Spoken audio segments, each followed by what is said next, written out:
Welcome back to Enlightenment Hub. Today we dive into the anatomy of female power by Chineweizu, a bold and controversial book that argues men may rule the world, but women rule the men who rule the world. For the next 15 minutes, I'll take you through each chapter, adding stories and real life examples that make the author's arguments come alive. Imagine a king feared by his nation. Yet every night before he makes any decision, he whispers, "What do you think, my queen?" The book begins with this paradox: public male authority versus private female influence.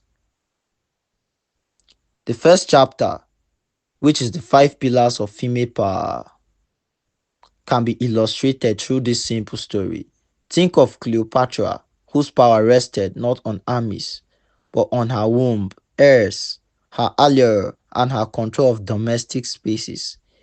Chinweizu argues that women wield influence through the womb, kitchen, cradle, psychology, and male sexuality. The second chapter talks about the womb, the kitchen, and the cradle. A young boy raised by a single mother learns to respect her rules because she controls not just his meals, but also his discipline and future. This echoes Chinweizu's claim that these control centers are a woman's real throne. The second part of the book, which talks about mother power, which begins with the third chapter, talks about commandment of the cradle. You should picture a toddler who cries for food. His mother decides when he eats, when he sleeps, and even what language he speaks. The author sees this early dominance as a woman's first mastery over man when he is most vulnerable. The third part of the book, which talks about bride power, and the fourth chapter talks about power of her body, her beauty. Look at Helen of Troy, the face that launched 1,000 ships, a reminder that beauty has swayed history, turning empires upside down. The fifth chapter talks about love, comparing the male and female reaction towards love. A man gives his lover flowers daily, seeing love as devotion. She, however, sees love as security and stability. The author says these differences explain how women leverage romance differently. The sixth chapter talks about the courtship, hunting of the love, the smitten man. Imagine a college boy spending his entire savings to impress his girlfriend, dinners, gifts, even paying her rent. Chinweizu would call this the battlefield of courtship, where men chase women and women set the terms. The seventh chapter talks about wedding, the bride's triumph ceremony. At a Nigerian wedding, notice how the bride is celebrated, dressed like a queen, showered with gifts. The groom is often just the man who made it happen. The book frames this as the bride's ceremonial victory. The fourth part, which talks about wife power, and the eighth chapter, the husband managers. A wealthy CEO may back others in the boardroom, but at home, his wife manages his diet, wardrobe, and even his sleep schedule. The ninth chapter talks about the facade of patriarchy.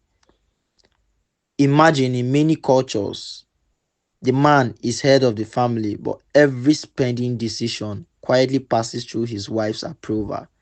Chinweizu calls this the illusion of patriarchy. The 10th chapter talks about the double standard. A husband is criticized for flirting, but when his wife entertains attention, society often looks the other way. The double standard, Chinweizu claims, works in women's favor in the home. The 11th chapter, which talks about the silly souls of men. Remember Samson and Delilah, a powerful warrior undone not by armies, but by love and misplaced trust. The 12th chapter talks about man's fear of women. From ancient myths of sirens luring sailors to modern jokes about angry wives, men often fear women's emotional or sexual power. The 13th chapter talks about the baby as wife's weapon. A man vows to leave his wife after a fight, but once she brings the baby into the room, he melts, unable to walk away. The 14th chapter talks about the penalties of divorce. Imagine the story of a man who loses his house, car, and half his income in a divorce case. Chineweizu highlights how divorce laws tilt towards women, reinforcing wife power. The fifth part, which talks about matriarchy and masculinism. And the 15th chapter, the matriarch, sovereign of her nest. Think of the grandmother in many African homes who subtly runs entire extended family. Everyone respects her decisions. She is the quiet sovereign. Feminism is actually a revolt in paradise. Chinweizu critiques feminism, saying women already rule subtly but want more overt power. On masculinism, he concludes by urging men to resist manipulation and reclaim independence, a call for masculinism.